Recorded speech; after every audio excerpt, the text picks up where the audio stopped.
Bonjour. Salut tout le monde. Bonjour à vous. Bonjour à tous. On nous fait découvrir une petite ville. Il y a eu le Fauve d'Or à Angoulême, exactement. Les dialogues sont super justes, les émotions. Toi, les Demon Kings devraient vous plaire. C'est vrai puisqu'elle n'ose pas trop montrer ses créations. D'ailleurs, c'est un ange. On est du manga, c'est bon. Écoutez ça là, c'est une photo.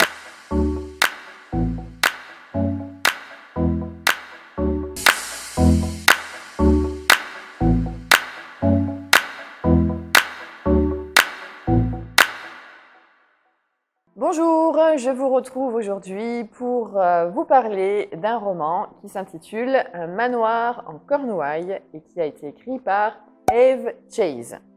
Alors, c'est un roman qui est parfait quand on a envie de lire quelque chose de ce que j'appelle moi les romans d'ambiance, quand on a envie vraiment de se retrouver ailleurs.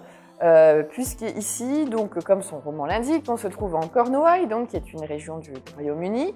Et nous sommes d'abord en 1968 dans une famille qui passe ses étés dans ce manoir. Donc l'ambiance, elle est très sympathique dans cette famille avec 3 enfants, des parents aimants, une mère très originale, très affranchie des convenances.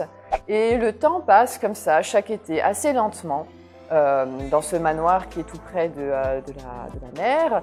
Et donc les enfants ont leurs occupations, les parents aussi.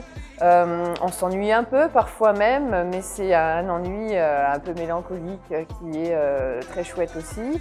On voit bien que cette famille a des liens très forts entre eux. Et puis, intercalé à ce récit des années 60, on a l'histoire de notre héroïne d'aujourd'hui, qui est donc Lorna, et qui roule sur les routes de Cornouailles avec son fiancé John.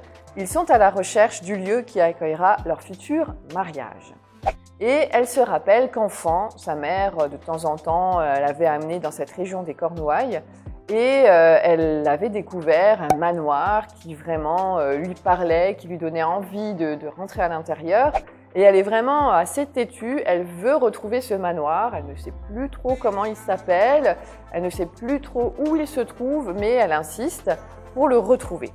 Et forcément, elle va le retrouver, ce manoir, et forcément, il est délabré, il a beaucoup souffert des années, elle va découvrir qu'il a été abandonné, et que cette fameuse famille qui y passait pendant de longues années tous ses étés, l'a abandonné suite à un drame.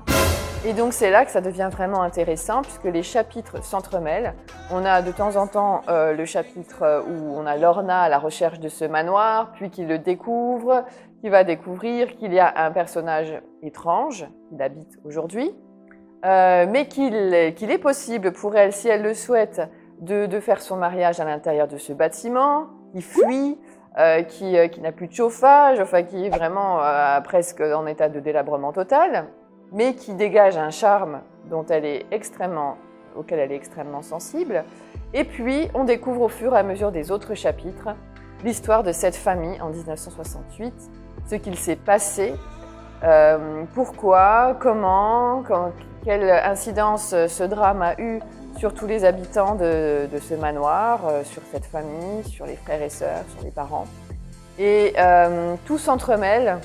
C'est vraiment un roman avec beaucoup de mystères, de secrets. On quitte à regret à chaque fois ce cocon de cette famille aimante pour redécouvrir derrière finalement tout un tas de rebondissements et de coups de théâtre.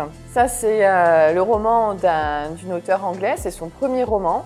Mais il est vraiment très intéressant, il est vraiment divertissant. C'est pareil, c'est un livre qu'on lâche avec regret.